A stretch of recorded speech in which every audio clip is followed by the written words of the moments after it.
Olá, muito boa tarde. Começa agora o programa Mercado Futuro. Eu converso com vocês aqui da B3. Para quem não sabe, B3 é Brasil Bolsa Balcão, o novo nome da bolsa aqui da brasileira.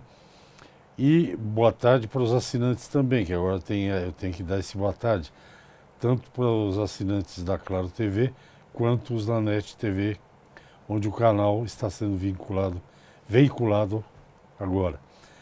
E o programa que você pode ver na TV às 13h30 diariamente, ele é veiculado também no mesmo horário no Facebook. Então você pode ver pela internet ou pela televisão. E uma semana, um pouco mais após a apresentação do programa, ele vai para a página no YouTube e lá fica na nuvem. Você pode ver, rever, tirar dúvidas, afim. Enfim, ferramentas de todo jeito para você assistir o programa e ficar bem informado. Bem, hoje para este programa tem vários assuntos, todos são bem importantes para o funcionamento do agronegócio brasileiro, que é o melhor negócio desse país, mas muita gente parece que não sabe. Bom, finalmente parece que foi resolvido, se é que não vai ter mais espaço para liminar, para interpelações e tal, resolvido ainda que temporariamente, a liberação para os agricultores brasileiros daquele produto lá, glifosato. Foi um escândalo nos Estados Unidos, um jardineiro acusou a empresa fabricante do glifosato, que trabalhava com glifosato, parece que ficou com câncer. Enfim, isso é o que eu li da história. Mas se tiver mais detalhes e a importância disso para o agro brasileiro, do uso do glifosato, fica a cargo do diretor executivo da Sociedade Rural Brasileira, que está aqui comigo e me dá muita alegria, porque eu gosto de conversar com ele.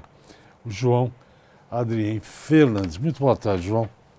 Prazer em te receber. Boa tarde, Recha. Obrigado de novo. Você está com um ar assim um pouco de exausto, eu diria. Você está cansado hoje? É que, de fato, ultimamente tem sido uma guerra pra gente aqui lá na Rural, né? Então está sendo uma bomba atrás da outra, né? De fato, não tem sido um ano fácil. E ano de eleição também sai muita coisa de cunho eleitoral e de cunho populista, e a gente acaba tendo que correr atrás e apagar muito fogo. Então, não está sendo um ano fácil. Não fale nisso em apagar fogo, que a memória nacional acabou de ser apagada. Triste, né? O que significou essa encrenca do glifosato? O que podia atrapalhar todo mundo? Essa questão da proibição do glifosato preocupou muito a sociedade rural brasileira e todos os produtores rurais em geral, porque o Ministério Público Federal entrou com uma liminar pedindo a suspensão do uso do glifosato, principalmente por essa questão dessa polêmica que teve nos Estados Unidos, e principalmente o Ministério Público Federal criticando e fazendo observações à Anvisa, ou seja, toda a dinâmica de aprovação deste órgão responsável, e solicitando que ela refizesse as análises todas até o prazo de 3 de setembro, que no caso era hoje. Né? E se a Anvisa não conseguisse atualizar essas demandas, o uso de glifosato seria suspenso. E a gente sabe que o glifosato é fundamental, é o herbicida principal para a gente poder dessecar, né, qualquer matéria orgânica e planta para poder fazer o plantio. E principalmente o glifosato contribui para técnicas modernas, como o plantio direto, entre diversas outras. Então, assim, você proibir o uso do glifosato traria um prejuízo econômico gigantesco, além do que teríamos que utilizar técnicas muito mais antigas, de produtivas, como revirar o solo, gradear a terra e tal, coisas que são ultrapassadas, né? Então eu acho que o Ministério Público interferiu muito no processo da Anvisa e nos preocupou bastante naquele momento. O processo todo certamente trouxe uma mobilização geral das entidades, a ProSoja, a Sindiveg, o próprio BLAI, o MAGE, muito ativo para conseguir contornar essa situação. E a AGU, na semana passada, soltou um parecer, né? Soltou um parecer da AGU defendendo o uso e questionando a interferência do Ministério Público Federal na Anvisa. Né? Isso foi na semana passada. E aí, por uma grande satisfação nossa e um alívio dos todos os produtores rurais, hoje saiu uma liminar, né, nessa segunda-feira, dia 3 de setembro, uma liminar do presidente do TRF, do primeiro TRF, suspendendo a liminar do Ministério Público Federal. Então foi um alívio, mas demonstrou muito essa essa fragilidade das instituições, que é uma característica hoje do país como um todo, né? Liminar pode cair, não é definitivo. Liminar pode cair, mas o processo que o STF, que o Ministério Público Federal entrou, ele também não foi julgado, entendeu? Então, assim, todo o processo é muito frágil. Agora, o que pode acontecer é o Ministério Público novamente entrar com uma outra liminar sobre outro defensivo e você tem o mesmo processo. Então, o que demonstra que a gente está numa grande insegurança, dado essa fragilidade das instituições, né? Então, o Ministério Público interferir no rito da Anvisa ou até no CTNBio, que foi o caso do milho transgênico, né? Que no caso do milho transgênico especificamente, o Ministério Público Federal alegou que o conselho de 52 cientistas que são responsáveis por analisar não eram isentos. Então eram conselheiros que tinham alguma relação com a indústria, que não eram pessoas supostamente isentas. Então você começa a ver uma interferência do Ministério Público Federal em órgãos competentes. Isso acaba fragilizando o sistema. Não. Assim, se existe alguma questão do glifosato que a gente pode melhorar, eu acho que é super viável e vale a pena entender, tá? Mas não com uma suspensão do Ministério Público Federal. Eu acho que os caminhos são outros, se a gente quiser ter desenvolvimento tecnológico e tal, não essa de suspender de uma forma abrupta como foi feito. Além do que a gente sabe, um estudo recente da Unicamp demonstrou que o glifosato utilizado com todos os IPIs não deixou nenhum tipo de resíduo nos aplicadores que foram responsáveis pela pesquisa. Então a gente vê que não tem um risco grande do glifosato, a não ser que seja utilizado todos os instrumentos de proteção. E se você tira o glifosato, qual que você vai utilizar?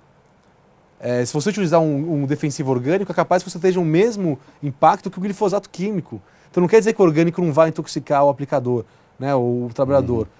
Todo produto tem que ser utilizado com os equipamentos adequados. Seja orgânico, seja ele químico, independente. Né? Então, ou seja, a questão nossa é muito mais a qualidade da aplicação que é feita com todos os IPIs que são obrigatórios e o Ministério Público que não interfira nas instituições. Eu acho que essa é um pouco a nossa visão lá na Rural, pelo menos. Né? Eu também acho estranho certas liminares que o Ministério Público tem entrado, mas, enfim, quem sou eu para... Que é um pouco, Resch, a discussão lá do PL do veneno. Então nós acompanhamos aí essa polêmica que foi essa mudança de legislação, né, que o setor agropecuário fez um baita esforço para poder atualizar a lei e parte da interpretação de quem gostaria de mudar a lei é porque você tem hoje um mercado de insumos que ele é totalmente fechado em 4 empresas. Então hoje a Anvisa tem uma regulamentação, o IBAMA tem outra, o IMAPA tem outra, que são regulamentações independentes, que cada um aprova de forma discricionária os produtos, você não tem uma sincronização entre os organismos, você não tem uma regra clara, portanto um produto hoje demora 10 anos para entrar no mercado. E hoje quem consegue operar nessa instituição são as grandes empresas. E justamente quem poderia fazer uma transformação tecnológica, que são as startups, como aquela que estava aqui hoje, ou várias outras que trabalham com defensivos, não consegue acessar o mercado. Então é muito anacrônico, porque justamente o produtor rural que quer ter novas tecnologias, inclusive tecnologias alternativas, que tragam menos custos ou até menos impacto, essas tecnologias não conseguem chegar ao produtor rural. Porque justamente tem toda uma burocracia e uma instituição e instituições que não conseguem fazer uma forma eficiente de aprovação de novas tecnologias. E a gente fica aí dependente de tecnologias que já existem há anos no mercado. Então, assim, se a gente quer inovação e se a gente quer segurança, a regra tem que ser clara. Então é um pouco engraçado porque naquela época que a gente tentou propor essa mudança legal e a gente conseguiu, né, agora só falta ir para o plenário, a gente percebeu que toda o judiciário e vários ONGs ficaram muito preocupadas com isso e até com uma certa repulsa. E o Ministério Público, certamente esse ataque agora do glifosato está conectado com essa resistência que eles têm a essas tecnologias do setor. Só que isso tem que ser entendido de uma forma científica e não ideológica, que é o caso que a gente enxerga tanto no Ministério Público quanto nos outros casos, né? Então, ok, tem que mudar um pouco isso. Eu concordo com você. Vamos ao intervalo. Eu converso com o diretor executivo da Sociedade Rural Brasileira, João Adrien Fernandes. Nós vamos ao intervalo rapidinho e voltamos já. Ok, estamos de volta ao programa Mercado Futuros. Claro, você tem toda a razão. No intervalo a gente fala as coisas que não pode falar no ar. Por isso que eu estou rindo. Mas agora já falei, não posso falar para vocês. Bom, Programa Mercado Futuro, eu falo aqui da B3, o Estudo da Bolsa. Converso com o diretor executivo da Sociedade Rural Brasileira, João Adrien Fernandes. Você sabe que nessa semana ainda eu conversei sobre a questão do tabelamento do frete, que é um problemaço também, a Rural também está envolvida nisso, ou não? A gente entrou com o Amicus Curiae na ADIM. Amicus Curiae, isso, amigo da causa. Da CNA, exato. Vocês estão lá esperando que o senhor Luiz Fux resolva a questão. O caso. Tá. Eu queria falar com você, nós tínhamos combinado outro assunto, mas prosseguiu, não prosseguiu, estão fazendo tudo ilegalmente, não estão. Como é que está aquela história do Java Porco lá? Pois é, Conta pra mim. a questão do javali foi outros dessas bombas que chegaram no setor, seja na questão aí do tabelamento do frete, contra o glifosato e também essa questão do javali no estado de São Paulo especificamente, que foi aprovada ali que proíbe, né, o manejo de javalis através da caça. E a Sociedade Rural Brasileira entrou com uma ADIM, né, pedindo uma suspensão dessa lei, principalmente porque uma lei estadual não pode contrapor uma lei federal. Independente da questão do javali, que tecnicamente é extremamente sustentável, estruturável, mas a questão principalmente de uma lei não pode contrapor uma lei federal, porque senão você começa a ter uma zona institucional, que é essa questão das competências. Então a gente bateu muito alegando que a lei é inconstitucional justamente por esse conflito de competências. E o governador, por meio das suas secretarias, tentou encontrar uma forma de resolver o problema, né? E aí eles fizeram uma resolução, que foi resolução em conjunto Meio Ambiente e Agricultura, que foi o esforço da Secretaria de tentar reverter esse problema. E lá o pessoal da Secretaria da Agricultura, que é um pessoal bastante competente, o Fontes, a equipe técnica, tentaram fazer o possível, mas assim, já existe um erro na origem, né? E aí quando você vê a resolução, ela é muito anacrônica, porque ela exige que a propriedade rural esteja licenciada. Então, o javali entra na sua propriedade, Hash, você precisa catalogar aquele javali, dizer que está tendo ataque, entrar com um processo na secretaria e pedir para o órgão responsável do meio ambiente liberar a tua propriedade para caça. E eles têm até 30 dias para dar uma resposta. Pô, aí já comeu todo o milho. Aí comeu todo o milho, aí de repente o javali não está nem na sua propriedade, de repente ele passa pela sua propriedade e mora na outra. Então, assim, são as incoerências de um governador que, de fato, não se atenta às demandas do produtor rural. E foi muito sério. Então, assim, a gente está nessa briga ainda para a questão de derrubar a lei. E, na nossa ADIM, o Lewandowski despachou a nossa ADIM, exigindo que o Estado se manifestasse, o Estado de São Paulo, em até 45 dias. Então, nós imaginamos que, por meados de outubro, nós teremos alguma definição dessa ADIM, principalmente porque ela tem um pedido de medida cautelar, que pode levar a uma suspensão da lei. Então a gente entende que até outubro a gente vai ter uma resposta no âmbito do judiciário com relação a essa lei. Eu tinha ouvido falar que era uma mistura de javali com porco, chamava java porco, não é isso? Assim, são animais asselvajados, né? Porque o javali cruza com o porco, mas ambos o javali e o porco, ou o java-porco no caso, tem um impacto gigantesco, né? Então, no fundo, assim, é javali e é java-porco, né? Não, diz que eles são enormes. Não, é uma praga, você não tem noção. E agressivos demais, é isso? Totalmente. Você tem 3 fatores principais do javali. A primeira questão é os impactos econômicos, que já se sabe longamente e tal. A segunda questão é o impacto ambiental. Porque o javali, ele fuça as nascentes, ele ataca animais silvestres. Então, onde tem um javali, tem bando de javali, você não tem mais biodiversidade de animais. Então, come paca, come esses animais pequenos. Então, ele acaba tendo um baita impacto ambiental. Além de soterrar as nascentes, acabar com comer espécies que estão em crescimento. Então, ele tem um baita impacto ambiental. E o terceiro fator é o fator sanitário. Porque ele transmite pragas como, por exemplo, a aftosa. Ele é casco dividido. Então é um transmissor ainda então tem uma questão de risco de saúde pública, que é a febre aftosa e também a febre espanhola. Então você imagina assim, é uma catástrofe. E aí você tem um plano nacional para retirar a vacinação de aftosa feito pelo Ministério da Agricultura, né, que pretende retirar a vacinação e tal, e você tem um rebanho em São Paulo estimado em 500 mil animais que são transmissores da doença. Tem tudo isso de javali aqui? A estimativa é 500 mil animais no estado de São Paulo, que se reproduzem exponencialmente. Porque uma leitoa, hash, ela dá em torno de 10 leitões por parição, média, de 8 a 10. E são 3 parições por ano.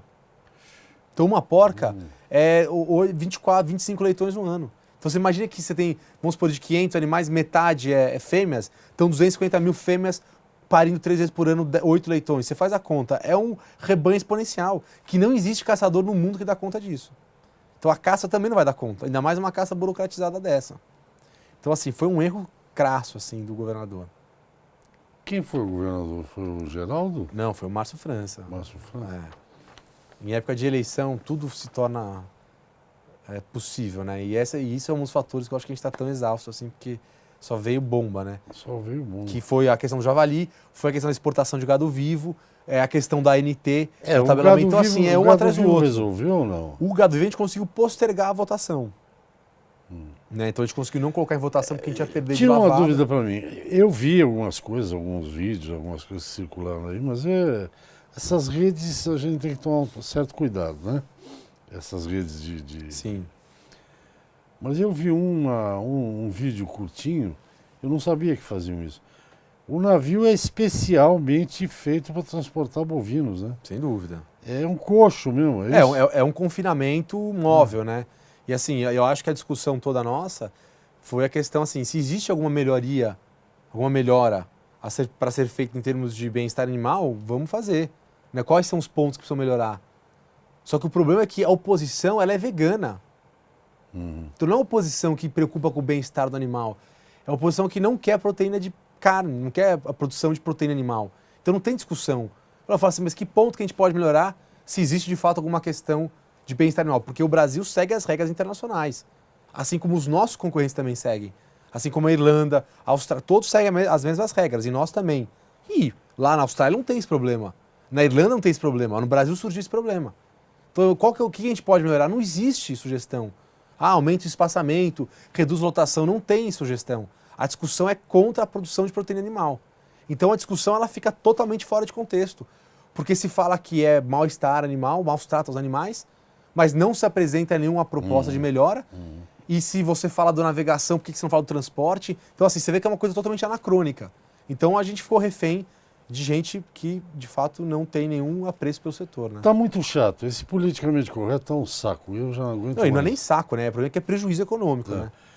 Eu li essa semana no Valor de sexta-feira, se eu não me engano, semana passada, que um gado que foi para a Turquia, não sabe se foi no caminho, se foi lá, gado vivo, que eles pegaram um caso de carbúnculo, é antraz, não é isso?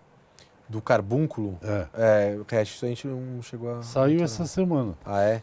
Não sabe se foi daqui, se foi no caminho, Sim. ou se foi lá. Porque tem quarentena. Supostamente é vacinado, né, o gado com Pois carbúnculo. Né? Precisa ver Bom, isso. vamos ao intervalo, então já te dei uma notícia, outra bomba para você. Mais uma, né? Eu sou bonzinho. Vamos ao intervalo, eu converso com o João Adrien Fernandes, diretor executivo da Sociedade Rural Brasileira. Até já. Ok, estou de volta ao programa Mercado Futuro, a conversa com o diretor executivo da Sociedade Rural Brasileira, João Adrien Fernandes. Vou fazer uma pergunta para o João. O João é fazendeiro. João, você sabe do que nós vamos falar? Você é um bom patrão? A gente trata muito bem a equipe, né, Hash? Não tem boa empresa sem uma boa equipe. Eu acho que isso é base, né, de qualquer negócio. Né? Então você tem que, de fato, manter a equipe estimulada, né, dar os benefícios. Eu acho que as coisas básicas que todo empresário, né, principalmente empresário rural que tem diversos intempéries, né, não é todo dia que tem sol para colher, que tem sol para colher. Então você tem que ter uma boa relação porque muita coisa ela surge de imprevistos que tem na atividade. O que a terceirização mudará na relação entre o patrão e o empregado? Eu acho que a gente teve essa definição na sexta-feira muito bem-vinda, que foi uma decisão, né, do judiciário de reconhecer a possibilidade de terceirizar todas as etapas da contratação. Porque existia uma discussão se você só poderia terceirizar a atividade fim. Né? E hoje você pode ter, com essa definição, você pode terceirizar todo. O que é atividade fim na agricultura, por exemplo? Seria, por exemplo, colheita. Seria mais ou menos isso. E você não podia terceirizar? Não, a discussão era se só podia terceirizar isso, né? Tá. E não outras, né? Que era, de fato, a que mais é terceirizada, né? A colheita é a que mais se terceirizava como prática, né? Mas agora a gente teve essa definição de que todas as áreas poderão ser terceirizadas. O que eu acho, a nossa visão na rural, que de fato ela traz muita segurança jurídica, tanto para o empresário quanto para o trabalhador. Porque acontecia que muitas atividades terceirizadas acabavam, por não ter um arcabouço bem definido, serem feitas de formas não tão claras, né? Então essa coisa de contratação, de terceirização na colheita, como na laranja, que tem muito, em até outras atividades, você tinha ali toda uma estrutura que era muito pouco regulamentada. Então, você tinha os gatos, né, que traziam o pessoal de regiões para vir trabalhar em outras regiões, aquela coisa, e muitas vezes você não tinha toda uma regulamentação que agora passa a ter.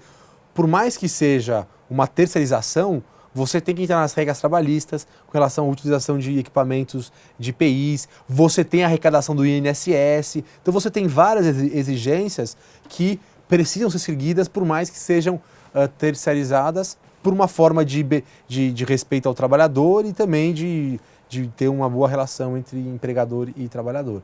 Agora, o que eu acho é que vai trazer muita dinâmica de trabalho, Resch, porque hoje o custo da mão de obra CLT, ela impede muito a contratação de serviços espontâneos ou esporádicos. Então você precisa de um cara para fazer uma análise de solo na sua propriedade, você precisa de um técnico para poder fazer uma reforma de cerca, você precisa de um profissional para poder fazer um projeto. Então, às vezes, ao invés de você interiorizar esse funcionário, que muitas vezes só vai ser utilizado por um momento específico, você começa a ter profissionais capacitados e especializados nas áreas que eles são competentes. Então eu acho que a nossa visão é que você vai aumentar muito mais a demanda de trabalho, né? E você vai exigir também dos trabalhadores maior capacitação. Porque talvez você vai ter uma empresa especializada em cerca, por exemplo. Né? E você não vai precisar mais ter um cerqueiro na propriedade, que é um cara que faz um trabalho a cada 2 meses. Você vai ter uma empresa de cerca que vai prestar serviço, vai contratar muito mais gente, utilizar muito mais funções. Então, a nossa possibilidade de ter uma dinâmica de serviços, ela vai crescer muito com essa definição. Então, acho que nós tivemos uma delimitação importante para esse mercado de trabalho, principalmente para o setor de serviços. Então, acho que foi uma grande conquista para o país.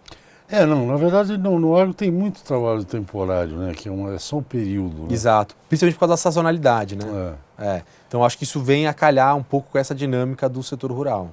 Se vai ter mais fiscalização, é melhor que seja assim mesmo. Né? Não, eu acho que o que a gente tem que entender são muitos costumes e a nossa dinâmica econômica. Então, a nossa dinâmica econômica no país necessitava dessa terceirização, e isso era feito como costume e como dinâmica de trabalho. Eu acho que a legislação veio muito para regulamentar isso e impedir que desrespeitos ou venham a acontecer. Então, acho que, no fundo, trouxe mais segurança para o trabalhador e para o empregador. Né?